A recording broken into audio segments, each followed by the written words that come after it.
Qindra të rinj të shkollave të mesme të Pejës kanë protestuar të mërkurën kundër vrasjes së nxënësve që kanë ndodhur kohëve të fundit dhe kundër dhunës në qytetin e tyre. Marshi protestuesve filloi nga stacioni i autobuseve në Pejë, ku me gjartë shkurt pas një zënke në mes të disa nxënësve të shkollave të mesme, ishte vrarë me thik 17 vjeçari Granit Kelmendi. Pas kësaj, protestuesit kaluan për skaj stacionit policor, ku ndaluan për rreth 10 minuta me pankarte në duar, për të vazhduar më tutje drejt qendrës së qytetit. Ardit Berisha, nga Këshilli Organizativ i protestës, tha se organizimi është bërë në bashkëpunim me të gjitha shkollat e mesme të Pejës. Qëllimi kryesor është apeli tek komunja dhe tek organet kompetente që me rrit vetëdijsimin dhe me shtu nivelin e sigurisë në Pejë.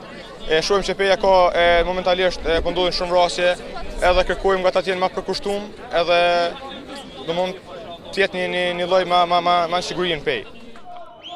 Ndër të tjerë në përkrahje të nxënësve kishte dalur edhe mësimdhënësi Zek Mulaj. Dhe ka plot vend që të punohet në fushën e sigurisë në shkolla. Ajo duhet të jetë edhe në bashkëpunim me komunitetin, po edhe në bashkëpunim me policinë, po edhe në bashkëpunim me organet tjera kompetente, edhe sidomos bashkëpunimi i cili nuk është në nivelin e duhet, ai trekonshi i artë, mësimdhënës, nxënës dhe prindër. Gjevat Ibraj, zëdhënës i policisë në Pejë, tha se policia është duke kryer punën e vet. Ne ndërmarrim edhe masat parandaluese, masat proaktive me plane të ndryshme operacionale në mbar zonën për të parandaluar krimet e mundshme. Fatkeqësisht gjatë këtij viti në rajonin ton kanë ndodhur 3 vrasje. 2 nga këto kanë qenë vrasje ku është përdorur arma e ftoftë thika dhe viktimat fatkeqësisht kanë qenë të moshave të reja.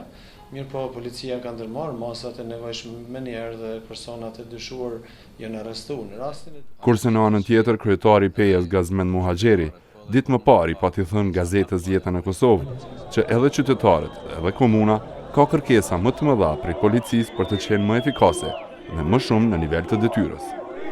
Është kërkuar prej anës sime që të frekuentohen prej policisë lokalet e natës më shumë, të bëhet kontrolle në afërsi të shkollave, sidomos në afërsi të shkollave fillore, edhe të mos lejohet puna e lokaleve të natës nëpër këto afërsi të shkollave ose objekteve ku frekuentojnë nxënësit.